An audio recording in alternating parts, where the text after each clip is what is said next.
things like that happen when we get older. Yeah, Teresa.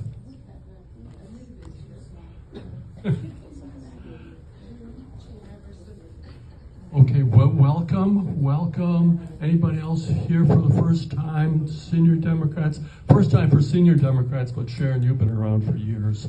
That's true. and if you recognize her from the polling place, it's because she's a polling judge, okay? I was. You was? You didn't retire on me, did you? I had to. I can't drive after dark anymore. Oh, dear. And anyhow, others, welcome. Yes. Well, and another new person. Let's hear it for all the new people today. And another new person that you've never seen before. Well, hopefully you have seen him already, but come on over here, Bo. Would you believe here in Congressional District number 6, we have some people who are surfacing, who are seriously considering running for Congress. Let's hear it. His name's Bo Blair. I put him to work right away. I mean, if you're going to campaign, you have to campaign. You stand there, you smile. He said, what do you want me to do? I said, facial recognition is very important, and name recognition is number 2. So here we go. This is Bo Blair, who wants to run for Congressional District 6. All right. Woo! How are you guys doing? Thank you for letting me come out and talk to you for a quick minute. Mr. Hoy invited me on Sunday, and I am extremely glad to be here. For you guys who don't know me, my name's Bo, and I'm from here. My family is from here in Salisbury, and this district means a lot.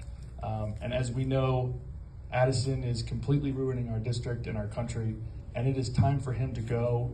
We need somebody who is going to be a representative of all the people here in this district, and I believe that is me. And I sent my paperwork in yesterday. Well, wonderful. Yay. So I have the committee together. As soon as I get the information back, the official announcement will come hopefully by the end of this month. But yes, it is 90% official that I am going to be feeding Addison McDowell next time.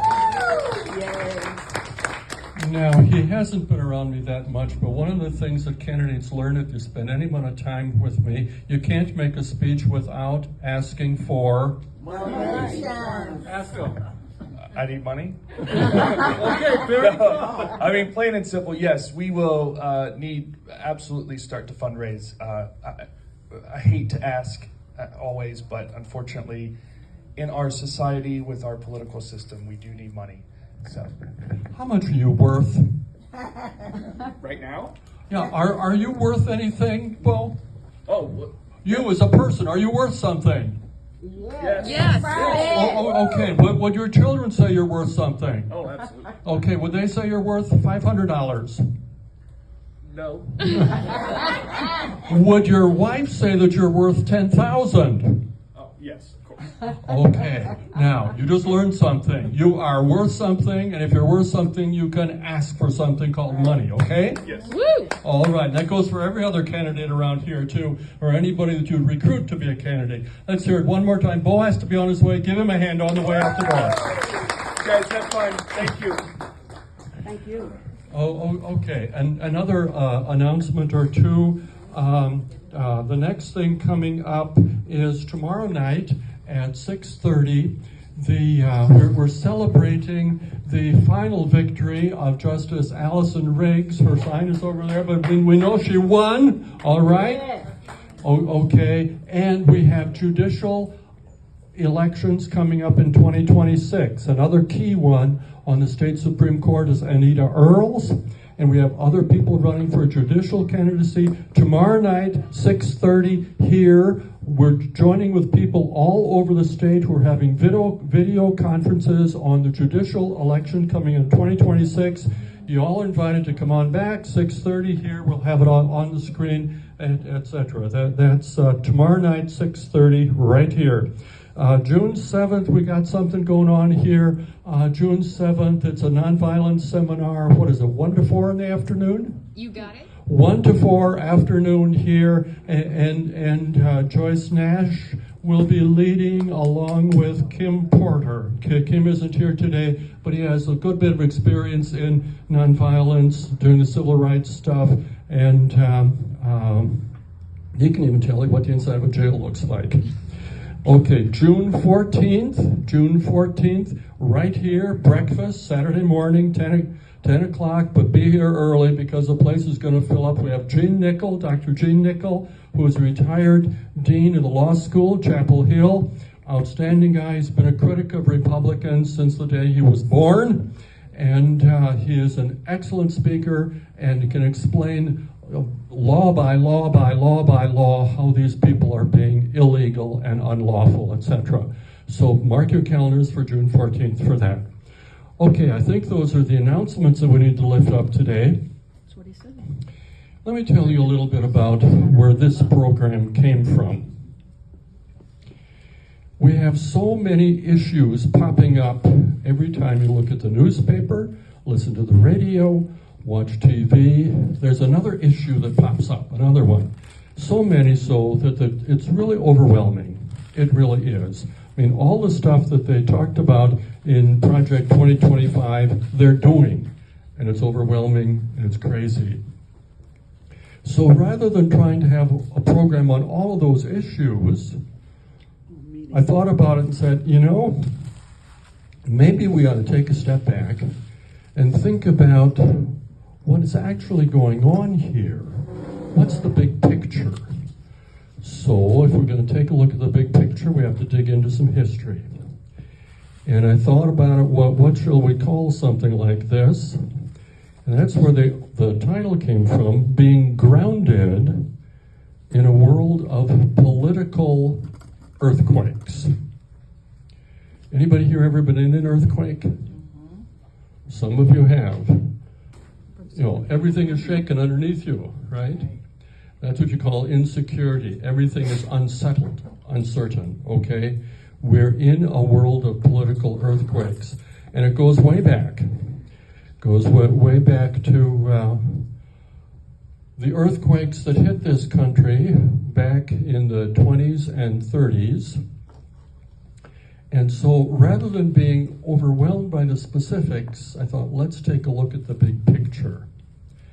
It has something to do with role of government intervention in ways which hopefully will improve life for people together who are trying to live.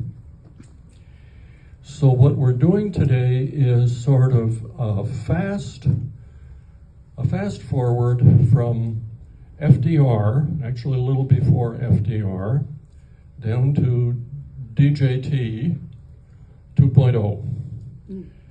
And there's an awful lot to cover here. I don't be a historian, but in order to attack this, I have some friends who I said, will you please come, so any specific questions which come up historically, we'd have some historians in the crowd to help us understand. But I'm going to try and paint the big picture, and then specifics we will call upon Dwayne Galloway, professor of history at RCC, Gary Fries, retired professor at Catawba, professor of history, and Jason Gardner, active professor at Livingstone, teaching history, and you're also North Central? Pfeiffer and Central, North Carolina And Central. so we've got historians across the board here. So don't be afraid to ask questions and think about all of this, you know, to get to the specifics of some of the stuff that I'm referring to. But I also need to tell you that some of this stuff is very personal to me. We all have our family histories. For me, it's family history that I didn't know the people because they were my grandparents. And I'm a youngest child, and my mother was a youngest child, so I didn't know my grandparents. My grandpa Hoy, my last name is Hoy, my grandpa Hoy was a coal miner in Pennsylvania. Before 1900, which meant before the organization of the United Mine Workers. I have an uncle who was killed in the mines. I didn't know him. My grandpa Hoy broke his back in the mines. I have another uncle who broke his back in the mines. I have a cousin who was seriously injured and one of his partners almost died Wildcatting in the mines?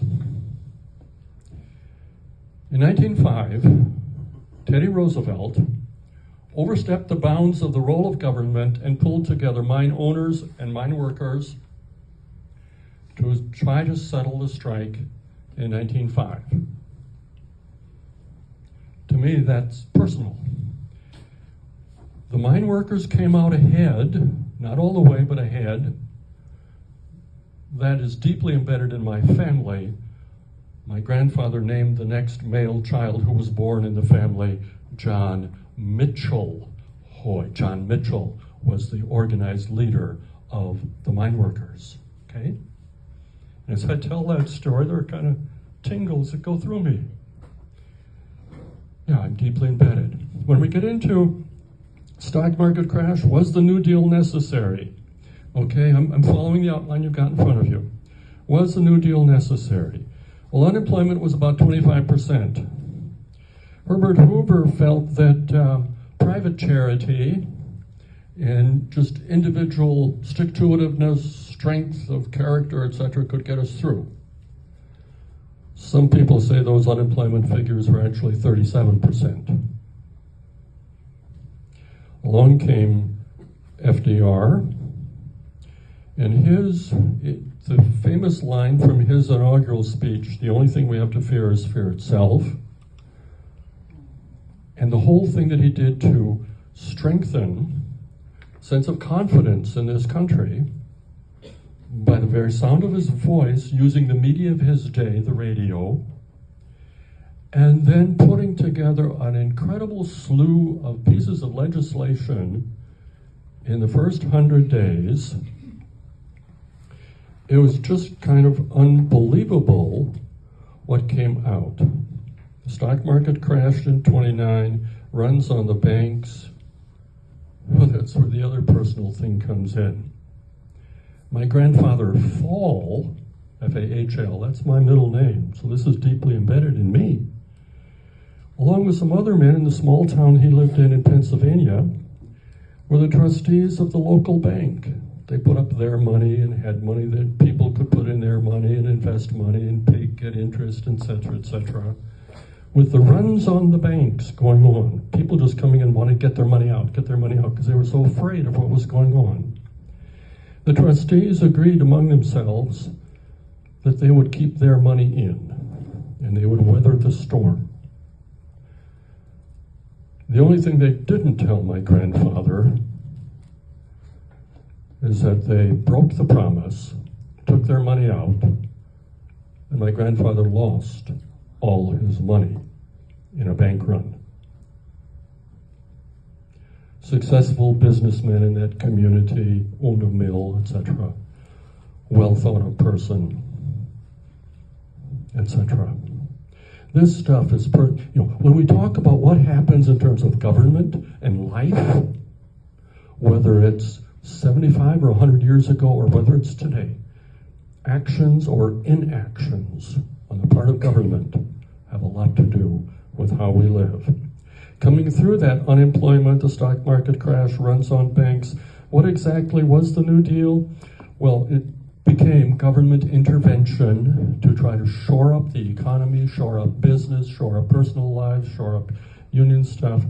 You can go back and remember your history from high school, and if you don't remember it, Keith is over there, he's a high school history teacher, okay. SEC, Security and Exchange Commission, NLRB, National Labor Relations Board, Social Security was invented in 1935, and the others along that line. Just a brief summary coming out of Doris Kearns Goodwin's book on leadership regarding FDR. Comfort did not reside in bombast. FDR, we cannot ballyhoo ourselves back to prosperity. The country's descent could be reversed only by coordinated action. He asked Congress for a staggering array of governmental programs which, taken together, would redefine the role of the federal government to regulate the economy, secure the lives of American people from bottom to top. His purpose, to rebuild the social system on, quote, sounder foundations and on sounder lines. Francis Perkins, his Secretary of Labor, wasn't she secretary? Yeah, she was Secretary of Labor, referred to him as his general attitude was that people mattered.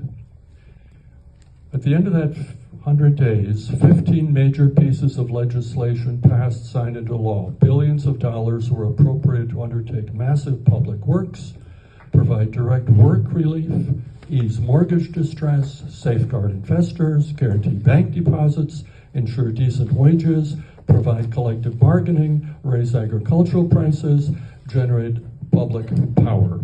Relieve, ease, safeguard, guarantee, ensure. All words designed to bring comfort to those who were suffering, words that connoted policies that have begun to weave the vast safety net of protection and regulation that would eventually become the New Deal. All that stuff is in our background. All that stuff is the history that we stand on, that we live on, that has made our country prosperous. Were there problems? Problems came up. One of Roosevelt's things was, tried. If it doesn't work, dump it and try something else. And instead of getting totally caught in ideological kind of stuff. Coming through the Depression, those years in the 30s, the United States wound up in a position of world leadership coming through World War II, post-war, development of the UN, etc. We had a role in the world because of our strength, economic strength, military strength, and some of our wisdom. Eleanor Roosevelt was key in the writing of the document which formed the basis of the UN and UN sense of what rights were of people throughout the world. Okay, back in the New Deal, into the 30s. What happened in the election of 1936? Well, the Republicans continued the same kind of thing. We should not have so much involvement in people's lives as government. The role of government is not to be involved in that kind of way. They attacked Social Security. They attacked the expansion of power in the role of the president.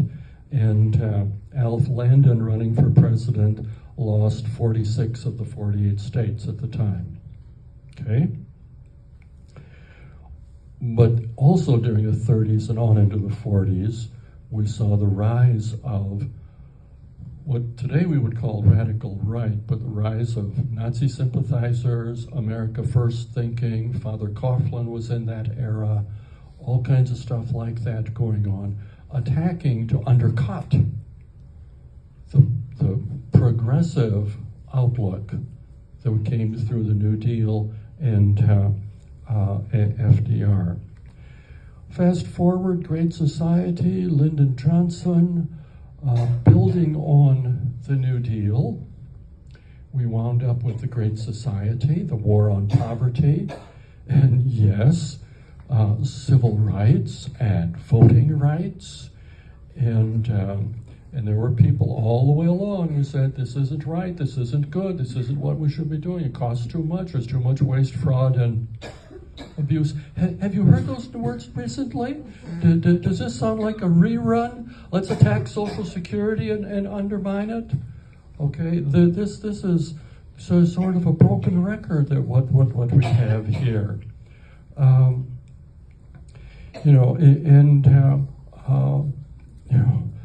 They did all that they could to undercut it.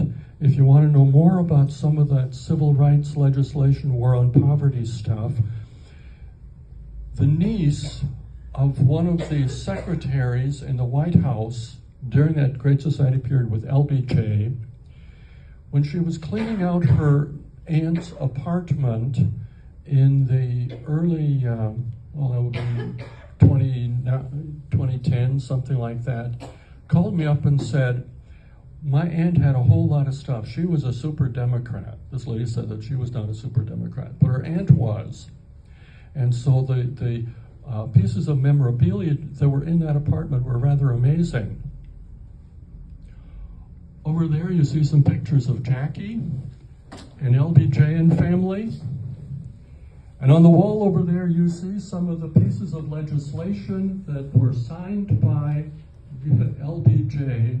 They were in this lady's memorabilia stuff, and there are pins underneath the glasses there, the glass cover. Those were pens that LBJ used. He used about 25 or 30 pens to sign bills.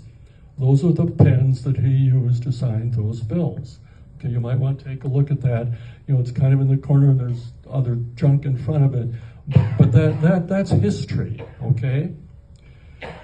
But of course, that was attacked too. In fact, the famous line of President Reagan was, government doesn't solve the problem, government is the problem. Remember that? Oh, yeah. Remember that? Okay. And now we can jump ahead to what we've got now.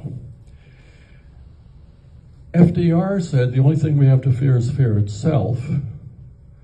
You can dig into the thinking to the extent that it exists. Excuse me, you didn't hear me say that. Into the words of our current president elected for the second time, that the best way to govern is by the use of fear.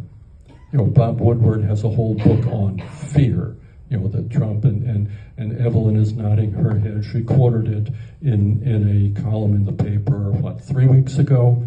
You know, just an excellent column. Whenever you see the name of Evelyn Newton-Kahn in the paper, read that article, because she is good. She's been doing it for years and years, and we're very proud of her. Thank you, Evelyn. And again, And today there's another one in the paper as well. Wondering about why are we giving such aid and assistance to Afrikaners coming to this country when we're saying goodbye to Afghanis and sending them back to Afghanistan? You know, anyhow. Friends, the earthquakes are here. They're shaking underneath us right now. When you listen to the stuff that is being attacked, what these doji guys are doing, what they're doing is attacking everything of the New Deal. Okay? So if you feel insecure and unsettled, well, of course you would. Social Security, Medicare, Medicaid, those are things that we rely on, or our children or grandchildren do. Okay? Or our investments. What keeps our investments secure? What protects us as consumers? You know, why are people so upset with Elizabeth Warren?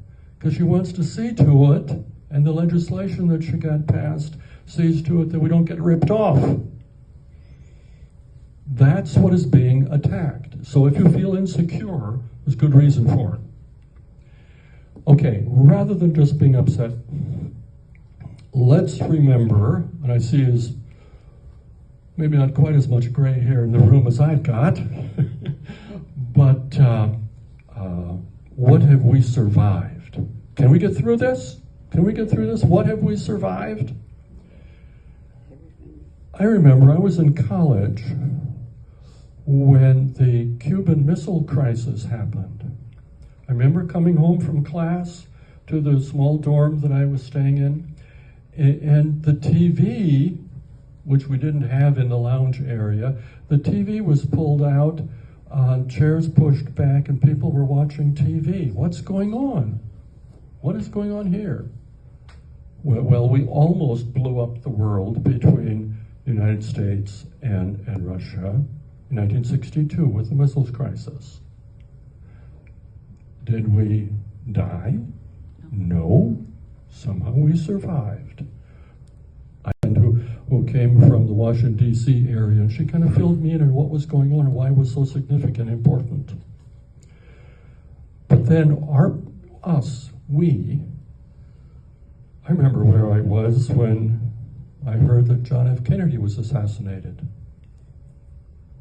And we came through that. Also in 1963, Medgar Evers was assassinated. And we came through that. And then Malcolm X in 1965. These are major, major upsets to us, earthquakes under us. And of course, in 1968, with the assassination of Dr. King, I remember I was in graduate school at the time, and my wife was teaching public school in the city of Chicago on the near west side, along 43rd Street, for those of you who know Chicago, along 43rd Street on the west side of the Dan Ryan. And the principal just kind of quietly came into the classrooms of all the white teachers, and I think there were 4 in that school, including my wife, and said, "We'll have somebody else cover your class. We think it's safest if you just go home early." And the riots came. We happened to live on the 8th floor of the student housing at the time, provided by the University of Chicago. But looking out the west window, I could see the west side burning. Cities all over this country were burning. You can think, stop and remember, where were you during the burnings?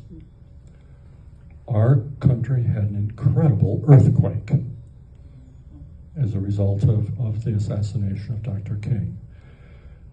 You don't recover from things like that, but we got another jolt in June when Bobby Kennedy was assassinated.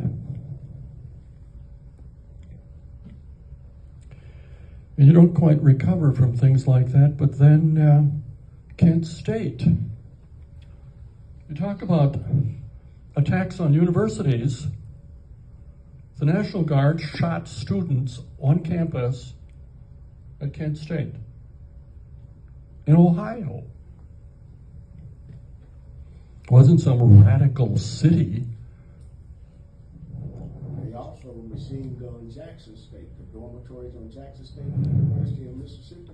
They turned the machine guns on the dorms. Thank you, Michael, for sharing that. I'd rather not know it, but it's the truth. It happens to be history. And we need to live with the history that we have experienced and reflect on how did we get through that? How did we get through that? As we look to the future now, what are the resources that we have, that we personally have, to move forward? Because these earthquakes in different form, but they're happening right here now. Do we need new leaders? If so, who? Who will step forward? And I'm sure there are going to be a bunch of people jockeying for those positions. Will they be putting together a new program like the New Deal? I doubt it. But who knows what the future is going to bring? One of the things that I think we have to realize, for most of our lives, we have just plain assumed that everything was going to stay in place and work. Well, somebody's now trying to get rid of all the things that have stayed in place and, by and large, have worked. So what happens for us now is something that religious folk talk about in terms of living by faith. Something inside us has to have enough faith to continue on in the world of uncertainty. And this is the world of uncertainty. This isn't just United States domestic policy. We have worldwide policy with the rise of these dictatorships all over the place. And who knows who Trump is going to come down being in bed with the next time through. Tomorrow might be something different. Yesterday, I think he was in bed with Putin. Today, he might not be. Who knows? We live in an uncertain world, an uncertain country. What are the resources that we have? Well, once upon a time, I don't claim to be a great thinker. Once upon a time, I remember taking some courses in philosophy. There was a guy named Socrates, ancient guy, who said you have to think about everything. And every assertion or statement that you made, he would come back with why. And what does that refer to? And to push to find out what are you thinking and why. The whole upshot of thinking processes and then scientific method. We do have universities all over this world where people are committed to thinking and research. It's under attack. Don't sugarcoat it. It's under attack. Socrates was under attack. He was accused of capital crime and was killed for corrupting the youth, making them think. Okay? There's Jesus. What kind of a resource could he provide? Well, we just might want to take seriously some of the values. If nothing else, some of the values, where were you when I was hungry? Did you feed me? When I was thirsty, did you give me something to drink? When I was naked, did you clothe me? When I was in prison, did you visit me? And people said, oh, when did we do that? Whenever you did it to the least person, you did it to me. And on that basis, we will be judged. But the judgment, if you go back to the beginning of that little story that Jesus told, starts off, it is the judgment of the nations. We reduce that to just me personally. Was I a good enough guy or not a good enough guy? But the nations are being judged. Okay? Maybe some of those teachings those values need to be held up. Some of the whole sense of, Moses. Somehow the Jews are still here after what? 3,000 years? Getting beat up regularly? Holocaust? Oh, but we can deny the Holocaust. It really wasn't. Come on. History is history. There's resources of faith. How do you talk about being in despair to a Holocaust survivor or a person from the experience of the Holocaust in Europe and lost their entire family? How do you speak? Well, I'm upset today. I don't think I'm going to be able to do anything. I don't even think it's worth voting. How do you look somebody like that in the eye? Because of what they have lived through. His friend, Muhammad. Let's take the best of the religions of the world and seek out those values. And remember that in history, it was Islamic scholars that maintained the resources and the writings of the ancient Greeks. And through them, we wound up with that literature in Western Europe. Okay? Faith restored, but in what? There's a story told that Harry Truman, who amazingly, as a Southern racist, did some amazing things in terms of civil rights, and he was confronted by some wives of Southern senators at one social gathering, and they said, Harry, where did you get these crazy ideas about civil rights and equal rights and all that kind of stuff? And he calmly reached into his pocket and pulled out this little piece of pamphlet saying, this is the Constitution. That's where I got these ideas from.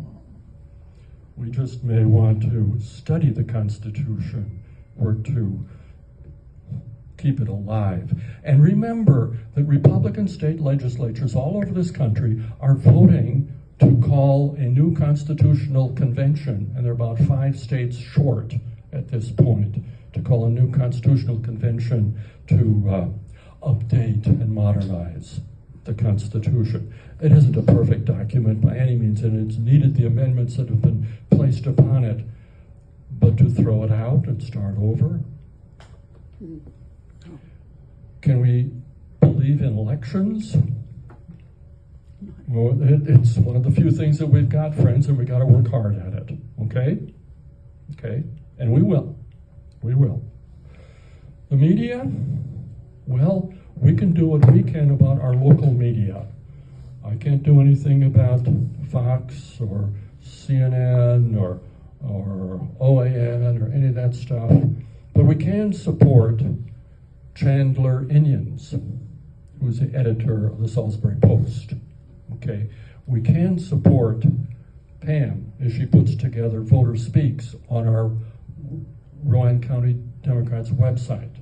We can support our Facebook stuff, our Instagram stuff, our Blue Sky stuff, okay? We need to be that people of hope. I happen to be a person of hope. Been here a good while. Oh yeah, and does this get scary sometimes, even in simple and inadvertent kind of ways? Something crazy can happen? Yes. I stand before you as a person who survived a gunshot. Do we have to stand up? Yes. Do we have to help each other? Yeah.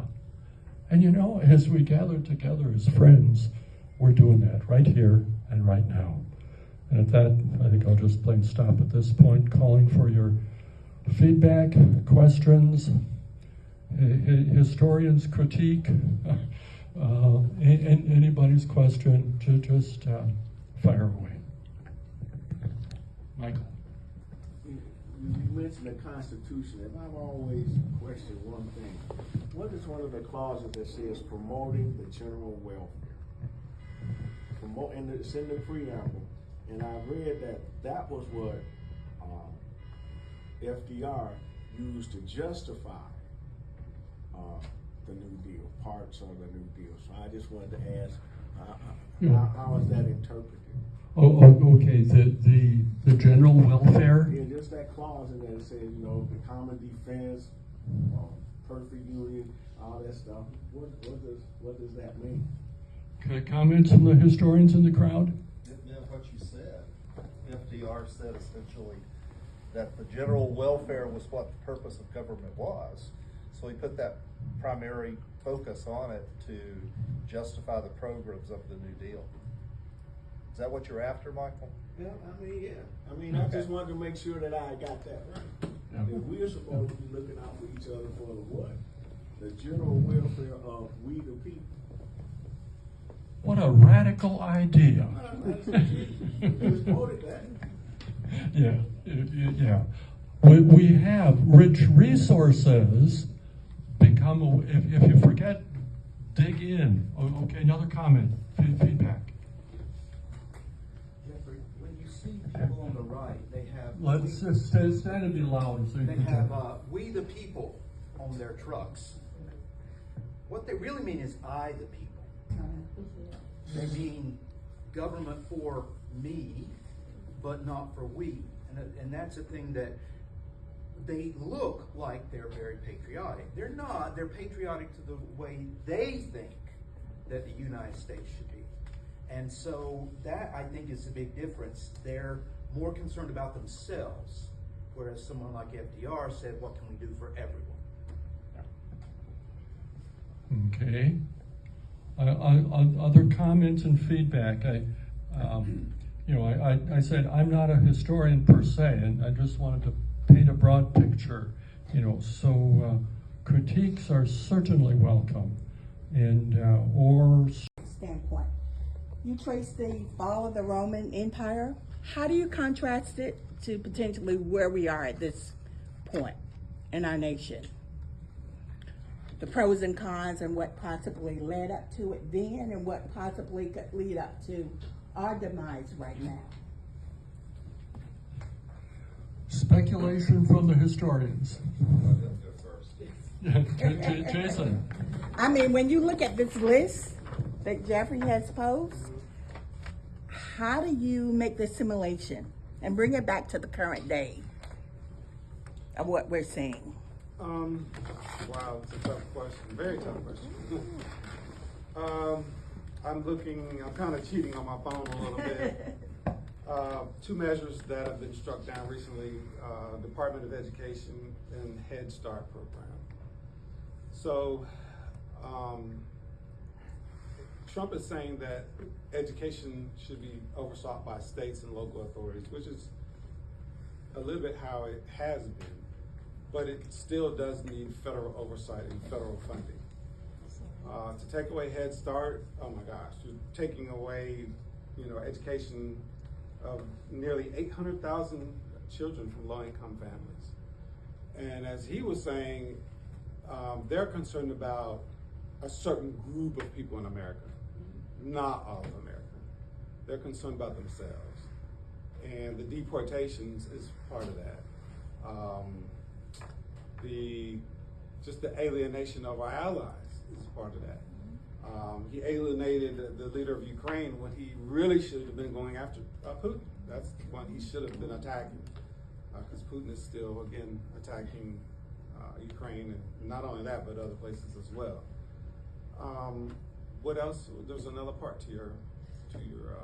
I'm just contrasting probably when you look at what the permanent causes of the Roman Empire and contrast it to what we're seeing in the demise of our country, such as the downplaying of NATO, oligarchy, the rich getting richer, the poor suffering, housing market, the crisis, everything that we're seeing now, and this possibly of the stock market crashing and things like that, that a lot of people feel like we're on that verge of being able to have our country be dismantled. Well, I'm going to compare it. You said it at the beginning. You mentioned Rome. There was a lot of little areas that helped Rome to fall. Its vast size, internal issues, some sickness and disease, just a lot of things that attacked it. You could say we are the greatest country, but we have the greatest problems. Have we become too big? Maybe not, but we've become big in certain dynamics. Our economy, our infrastructure, our stretch has become really big, and we've just lost focus of what the real issue we need to be dealing with, and that is improving our country and not trying to stay so world power-ish, which we are, but we should be focused more on home. And Trump is focused kind of on home, but the home of, again, just of a few people. I think his issue is power. If you are willing to follow him and lift him up, then he, wants you around him, because I think he's just a power-hungry person, and these things reflect that. And you can't be that way to be an effective American president. You have to kind of relinquish some power and use your power when it's at the right time, in the right place, and with the right thing. I don't think Project 2025 will fully be completed. I don't, because there's too many federal contradictions that have been going on in this process. I talked to someone a few weeks ago at my church, and we both said the same thing. We don't think Trump will make it through the whole 4 years. We don't. I don't. Wow. I don't know what direction that means, what I'm saying, but I don't think he'll make it through because he's alienated too many people. And then I'll stop here. Hey, wow. Whoever is the next president, their job really will be to repair. And every president says that, I gotta fix what the guy did before me, and that's hyperbole and emotion. But the next president will literally have to repair what has been done for this 4 years. They really will. Thank you. Very cool. They've got a plan for dismantling the New Deal since Nixon, and they're trying to enact it now with Project 2025. They've got a big plan, and they don't want to stop with it. And you got to fight against that plan if you want to have any success at all. Right, every step of the way. Well, I think Phil was next, and then we'll come back over to Phil. Geoffrey, I don't have a comment. I would like people to stand up when they're speaking because we can't hear at this end of the building. Okay, thank you. Phil, you gotta stand up. Yes, okay. Going back to your question, the similarities, as Rome had a lot of crazy leaders as well. That's where I was heading. Okay, and Evelyn, please stand up, please. Professor, you can stand up. Okay, my question is this. This lady brought up Rome, and the fall of the Roman Empire was heavily based on the church. Is there a connection between then and now with Christian nationalism in the United States? Ooh, that one I will. Very good. Being a seminary student. So they're saying that the essence of Christianity, the spirit of the Bible and Christ during the Roman Empire kind of helped to demolish it, that it weakened the empire, which is probably true because Christianity can have an effect on society. But Christian nationalism is a little bit different in America. Yeah, it's more political than it is spiritual. We need the spirit part more than the political part. But they love to use religious language and biblical language, but in a false pretense. Yeah, well, people, be included, some of us just like to sound Christian when we're really not fully. Yeah, they do. That's what I'm saying. The question becomes theological as we get into resources. And some of these Christian nationalist folks want to see to it that they post the 10 Commandments in schools and that they post it in courthouses and etc. I think it would be very important if they really want to do that. Let's start with the first commandment. I am the Lord thy God, thou shalt have no other gods before me. Not even Donald Trump. Or my nation. I remember being in India in the year 2000 at some big event celebrating Lutheran history in India. Yeah, there were Lutherans in India. There are millions of Christians in India. It's just that the population is billions, so 5% of the population is Christian. There's still an awful lot of people. But I remember being at an event at that big conflab that they were having, where we gathered one morning for a flag raising ceremony at 7 o'clock. Okay, I was up at 7 o'clock, got out to the flag raising place, and they raised a flag of the country of Sweden, because the original missionary to that country came from Sweden. And we sang the national anthem of Sweden. And then they raised the flag for the country of Denmark, because the other missionary that came was from Denmark. And then they raised the flag from the United States, because there were people from the United States who were there celebrating with them, myself among that group. And then they sang the national anthem of India. Okay? So when you want to talk about Christian nationalism, which nation are you talking about? Which nation under God are you talking about? Okay? And that doesn't take away one twit from my patriotism and my love of the United States of America. But I recognize full well that other people in other places love their country too. Okay, and that's that's an extremely important thing. Okay, for further comments, Pam. Okay, when we look at the New Deal, and then we look at LBJ and everything that happened, it almost feels like the dismantling is happening to those programs as a general rule. And I'm saying that from my gut, not from knowledge.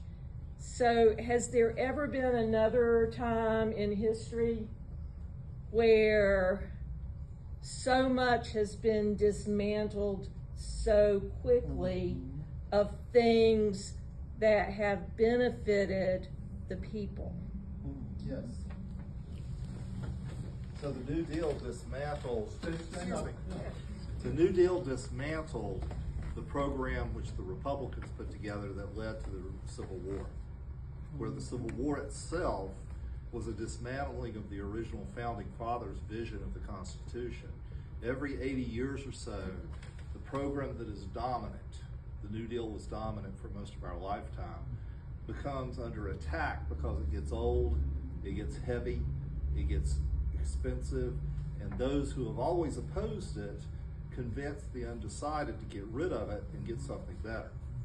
So our opposition thinks they're putting in something different that's better, but they are clearly an anti-New Deal coalition.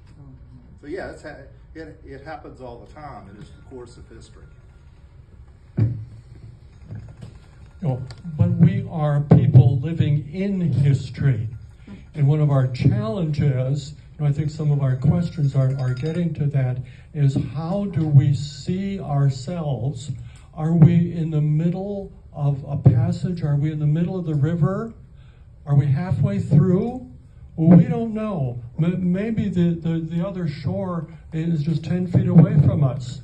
Maybe what we're into is a huge river delta and we're going to have to swim through the mud for years and years and years to come. We just don't know. That's part of the uncertainty. But Michael. I would just like, excuse me, you mentioned about we the people as the I. And I looked on here and I looked at LBJ. What's one of his famous quotes? What's one of his famous quotes? If you tell the poorest white man that he's better than the richest black man, you can pick his, hell, he'll let you pick his pocket. That's what's being used to drive this movement. We can run around the edges. This is just a statement when I thought about this. I mean, that's what's driving this. Why are these people, why are they doing it? Why? I want to have a privilege, and I don't want to give my privilege up. I don't want to. And if that's the privilege that I can have, that I can tell any black person, I don't care how, excuse me, Evelyn. Evelyn has a doctorate.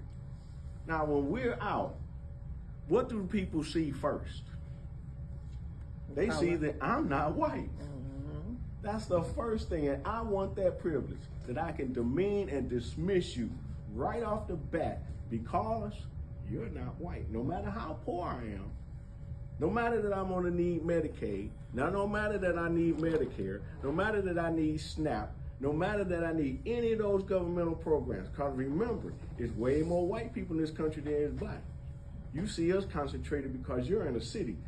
Go out to Denver, go to Colorado, go west of here and see what American society looks like. Go to Vermont, go to a lot of places. Once you leave the core of the metropolitan areas, you don't see black people. Everybody in here knows I live way out there in Rowan County. There are about 8 black families in my precinct. That's it. If I want to see black people, you know where I come?